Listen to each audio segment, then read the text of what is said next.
Ana Paula Valadão ficou indignada porque muitos estão perguntando ela sobre o Caio Fábio ter elogiado ela. Ela veio aí nas suas redes sociais e falou um pouco sobre isso. Vamos assistir aqui e falar um pouco sobre esse assunto. Hashtag eu sou uma mulher diante do trono.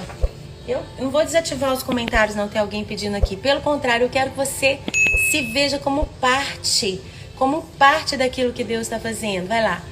Olha, me perguntaram aqui o que eu acho do pastor Caio Fábio. Eu vou falar uma coisa só. Sério, Caio Fábio foi um dos pastores, homens que mais influenciaram a igreja brasileira na década de 80, 90. Nenhum pastor teve tanta influência como ele na nação brasileira e acesso a todas as denominações. Mas ele caiu, né? Teve algumas situações que eu creio que são públicas, não preciso ficar citando. Só que sabe o que eu quero ressaltar? Eu só quero falar o seguinte: eu tenho náusea, eu tenho nojo quando eu penso que hoje os motivos que fizeram Caio Fábio ser totalmente linchado pela igreja evangélica da época, sabe? Esses motivos estão em muitas igrejas. Pra quem não lembra, né, teve uma pregação aí da Ana Paula Valadão onde ela denunciou várias práticas erradas que têm acontecido no meio cristão do Brasil. E por conta disso, o Caio Fábio, né, veio a público também e elogiou a postura da Ana Paula de denunciar diversos falsos profetas, falsos pastores. E por conta disso, muitos aí estão dizendo que a Ana Paula tá do lado do Caio Fábio, sendo que o Caio Fábio, como todo mundo sabe, é um herege que distorce a Bíblia em várias coisas. Estão nos púlpitos de muitas igrejas ilesos, tá? Não estou defendendo qualquer outra coisa da vida dele, eu nem acompanho muito sobre o que ele pensa, o que ele prega, mas eu já vi pregações dele, antigas, que a gente devia dar play hoje e assistir, porque são as mesmas tentações, as mesmas coisas que estão aí enfermando a igreja do Senhor. E eu quero dizer isso, tá? Tá cheio de pastor com pecados, até se existe régua para medir pecado, tá cheio de líderes com pecados muito piores do que os que fizeram o Caio Fábio cair, tá bom? Então eu acho que tem que parar com isso de ficar me perguntando. Um monte de gente tá me falando: ah, o Caio Fábio te elogiou. Se ele te elogiou, então eu não concordo com você. Ah, vai tomar banho, vai tomar banho. Não posso xingar palavrão, mas mandar você tomar banho. A gente tem que saber dividir as coisas, né? O fato do Caio Fábio ter elogiado alguém não necessariamente significa que ela concorda com ele, né? O problema seria se ela elogiasse o Caio Fábio, né? Aí sim, esse seria o problema. Banho eu posso. Sério, vai lá ver a vida do seu pastor, confere se ele está dentro da lista de exigências para ser um ministro que Paulo escreveu lá na carta a Timóteo. Sério, vamos falar sério? Vamos conferir se os nossos pastores são modestos ou se são aí cheios de ostentação. Vamos conferir aí se os nossos pastores governam bem a sua casa. E se os nossos pastores, presbíteros, bispos, não sei como é que é a sua denominação dá nome à liderança, se eles têm uma esposa que cada dia tá mais bonita, que tá ali no primeiro banco, que não perde um culto, que tá ali torcendo, encorajando o marido. Tá cheio de pastor com casamento em crise e o povo achando ruim porque o Caio Fábio gostou do que eu falei. Ah, sinceramente, tá cheio de pastor que não encaixa na lista que Paulo escreveu lá em Timóteo, falando que o pastor não pode ser ganancioso, quando tem um monte de pastor explorando mesmo, ó, fazendo muito dinheiro, fazendo parceria com empresários, lidando com a igreja como se fosse franquia, lidando com a igreja como se fosse um negócio. Sinceramente, ó, tô por aqui, viu? Tô por aqui. Se você tem um bom pastor, um pastor que prega a palavra, um pastor que não fica usando técnica de coach para manipular a igreja. Gente, tem CEO do mundo que coordena liturgia de culto, contratada para dar consultoria em igreja. Como assim? Realmente isso é um absurdo, né? E como ela disse, né? Parece que hoje em dia a igreja, né? As pessoas têm aceitado mais coisas que antigamente não eram aceitos. Ela citou aqui 1 Timóteo, né? Onde Paulo fala os critérios para alguém ser pastor, e eu quero te mostrar que realmente é muito bom e nós temos que fazer essa análise. Será que meu pastor tem esses requisitos? Olha o que diz: fiel é a palavra, se alguém deseja o episcopado, excelente obra almeja. É necessário, pois, que o bispo seja irrepreensível, esposa de uma só mulher. Só aqui já vários já caem, né? O quanto tem aí de pastores que adulteram ou que terminaram, né, sem motivo justo e estão no segundo, terceiro casamento. Então, vamos continuar. Moderado, sensato, modesto, hospitaleiro, apto para ensinar, não dado ao vinho, nem violento,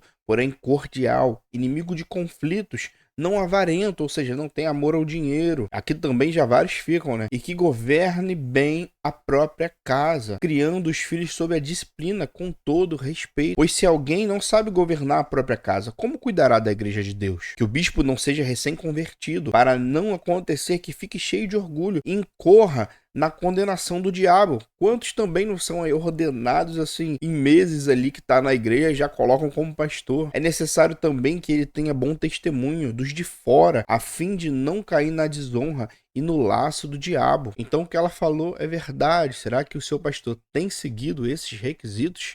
Até Disney já contrataram para treinar voluntário de igreja. Gente, a melhor experiência que alguém pode ter ao entrar nas nossas igrejas não é experiência humana, não. É experiência com a glória de Deus. É experiência com verdadeiro amor. E isso não vem realmente, sabe? Não vem realmente nem de seminário teológico. Porque lá na Alemanha, os pastores são muitos deles profissionais do Estado, tá? Da igreja lá oficial, e nem nascidos de novo. Tem pastor ateu na Europa, você acredita? Acho que daqui a pouco vai começar a ter pastor ateu no Brasil se continuar desse jeito.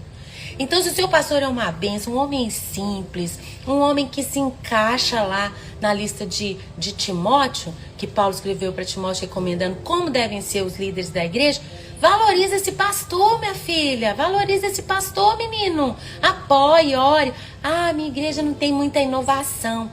Vai na inovação pra você ver. Vai na inovação pra você ver onde você vai parar.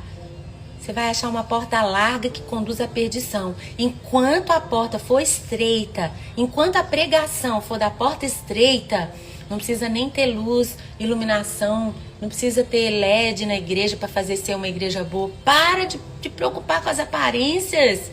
Jesus amado. Isso é muito verdade, né? Quantas pessoas não estão procurando hoje em dia igrejas renovadas, inovações, toda aquela coisa ali com luz, LED, não sei o que, como se fosse um show, e quando na verdade o principal é a pura e verdadeira pregação do evangelho.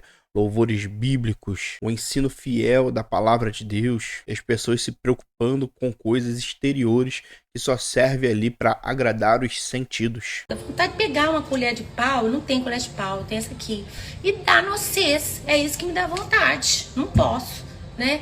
Enfim, comecei falando aqui porque a Escola de Mulheres Diante do Trono existe. É uma estratégia que o Senhor me deu para levantar a família no Brasil, os casamentos, porque a gente já teve um boom evangélico no IBGE, né? A gente participou dessa rasgar os céus, essas campanhas de oração, jejuns.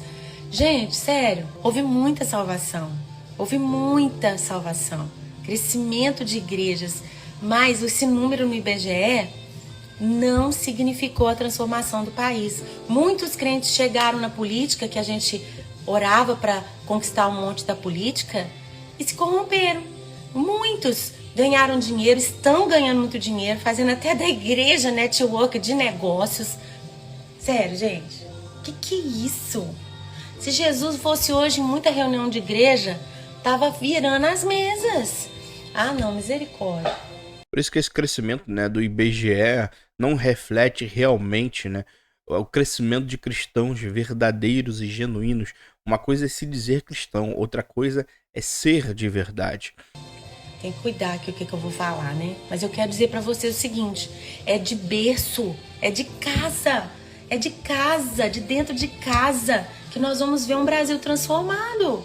Interessante, né, pessoal, tudo aí que ela falou, né? Primeiro ele falando sobre essa questão ali do Caio Fábio, né, que elogiou ela, mas como eu disse, eu acho que o problema seria se fosse o contrário, né, se ela tivesse elogiado o Caio Fábio. Todo mundo já sabe que se perdeu, infelizmente. Nós temos aqui orar pela vida dele, pedir a Deus que o traga de volta. Ele se encontra afastado do Senhor, pregando várias heresias, várias mentiras a respeito da palavra de Deus, e eu acho legal que ela continua, né, nesse combate aí aos falsos pastores, aos falsos profetas, aos pastores da teologia do coach que tem enganado muitas pessoas. Mas deixe aí nos comentários o que você achou sobre a Ana Paula, Caio Fábio, e não se esqueça de se inscrever no canal, que nos ajuda muito. Valeu, pessoal, Deus os abençoe, até o próximo vídeo.